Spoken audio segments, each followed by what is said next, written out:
बिस्मिल्लाहिर्रहमानिर्रहीम। अस्सलाम वालेकुम दोस्तों, मैं हूं आपकी host Hansa. Health and cook की जानिब से व्यूअर्स आप सबको मेरा सलाम।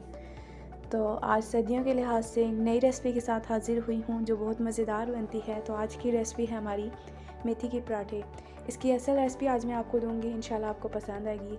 उससे पहले आपसे छोटी सी गुजारिश, Subscribe now and press the bell icon. Never miss an update.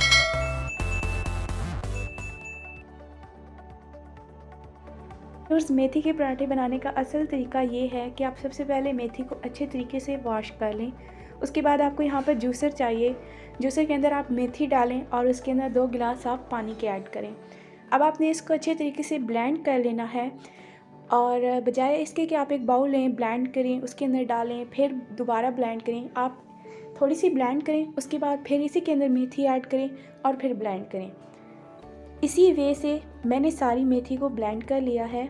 और उसके बाद यहाँ पर मैंने ले लिया है 4 कप आटा, गंदम का आटा लिया है। उसके अंदर क्या क्या चीज़ें जाएंगी, सबसे पहले अनारदाना बहुत ज़रूरी होता है, इसके अंदर खट्टा होना चाहिए। लाल मिर्च 1 टेबलस्पून, आप ज़्यादा भी डाल सकते हैं। 1 टेबलस्पून यहाँ पे मेरे पास नमक है। अपने टेस्ट के मुताबिक नमक और मिर्च आप ज़्यादा कम कर सकते हैं। खुश धनिया यहाँ पर हमारे पास 2 टेबलस्पून जाएगा। 2 टेबलस्पून हमने यहाँ पे खुश धनिया लिया है। अच्छे तरीके से आप इसको मिक्स करें और उसके बाद आपने जो मेथी का मिक्सचर बनाया था उससे आपने गूंद लेना है। सिंपली आपने इसको इस तरीके से गूंदना है जैसे आप आटा पानी के साथ गूंदते हैं गंदम का। तो ये बहुत ही प्यारे तरीके से आपने इसको इस तरह गूंद लेना है। तो अगर आपको लगे कि आपकी मेथी का ब्लेंड जो किया हुआ था वो कम हो गया है तो आप उसी जूसर के अंदर थोड़ा सा पानी ऐड करें, अच्छे तरीके से मिक्स कर लें। इससे ये होगा कि एक तो उसके अंदर लगी मेथी साफ़ हो जाएगी और रिस्क ज़ाया भी नहीं होगा। तो कोशिश किया करें कि रिस्क ज़ाया ना हो। तो अब आप सिंपली इसको अच्छे तरीके से गूंद लें जैसे गंदम का आटा गूंदते हैं। तो देखिए मैंने इसी तरीके से बहुत ही अच्छे तरीके से आटा गूंद लिया है। ज़्यादा नरम नहीं होना चाहिए, ना ही ज़्यादा सख्त होना चाहिए। 15 मिनट के लिए रेस्ट दे दीजिए इसको। रेस्ट देने के बाद अब हम यहाँ पर इसके पेड़े कर रहे हैं। तो आप इसका एक पेड़ा बना लें और नीचे खुश्का डाल लें। इससे ये होगा कि आपके पराठे चिपकेंगे नहीं बेलते हुए। तो अब अपने हाथों की मदद से अच्छे तरीके से खुश्का लगा लेना है और इसको हाथों की मदद से थोड़ा सा गोलाई में आप इसको बेल लें। जैसे आप सिंपली दूसरे पराठों को बेलते हैं इसी तरीके से इसको भी। तो अब यहाँ पर मैं इसको बेलूँगी।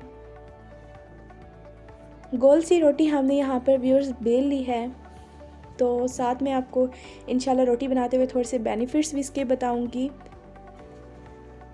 रोटी आपने बेल ली है। उसके बाद यहाँ पे मैंने व्यूअर्स रखा है तवा। तवे के ऊपर सबसे पहले आप 1 टेबलस्पून ऑयल डाल लें, मक्खन डाल लें, घी डाल लें। ये आप पर है कि आप किस में पराठा बनाने चाहते हैं। गर्म होने के बाद उसके ऊपर मैंने यहाँ पे पराठा डाला है और साइड इसकी फ़ौरन नहीं हम चेंज करेंगे। साइड मैंने तब चेंज की है जब ये थोड़ा सा पक गया है। और साइड चेंज करने से पहले याद रहे कि क्रिस्पी पराठा बनाने का तरीका यह है कि आप इस पर 2 टेबलस्पून ऑयल पहले ऐड कर लें और फिर अब आप इसको अच्छे तरीके से बना लें जिस तरीके से हम बाकी पराठे बनाते हैं।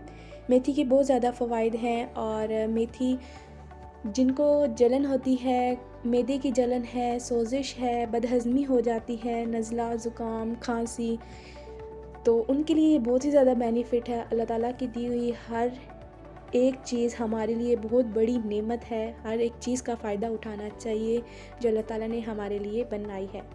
तो देखिए बहुत क्रिस्पी पराठा रेडी हो चुका है हमारा।